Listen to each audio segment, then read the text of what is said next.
সকালবেলা চিন্তায় পড়ে গেছেন কি ব্রেকফাস্ট বানাবো বা বাচ্চাকে কি টিফিন বানিয়ে দেব। 1 কাপ আটা আর একটা ডিম নিয়ে নিন। এরপর দিয়ে দিন স্বাদ মতো লবণ, সামান্য একটু গোলমরিচের গুঁড়ো, হলুদের গুঁড়ো দিয়ে দিলাম অল্প একটু। ভালো করে সবকিছু মিশিয়ে নিলাম। এবার অল্প অল্প জল দিয়ে একটা মিডিয়াম ব্যাটার বানিয়ে নিতে হবে। ব্যাটারটা খুব বেশি ঘন হবে না, খুব বেশি পাতলা হবে না। প্যানে দিয়ে দিলাম সামান্য পরিমাণ তেল, দিয়ে দিলাম ব্যাটার। চামচ দিয়ে এভাবে ভালো করে চারিদিকে পাতলা করে ছড়িয়ে দিতে হবে। এবার লো টু মিডিয়ামে রেখে ভেজে নিতে হবে। সাইড থেকে এভাবে একটু তেলও ছড়িয়ে দিতে পারেন। দেখেই বুঝতে পারছেন দারুণ একটা কালার এসেছে। 2 পিঠ এভাবে লাল লাল করে ভেজে তুলে নিন।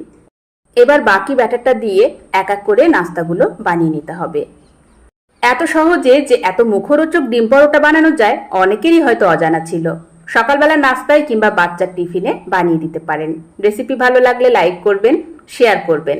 ধন্যবাদ।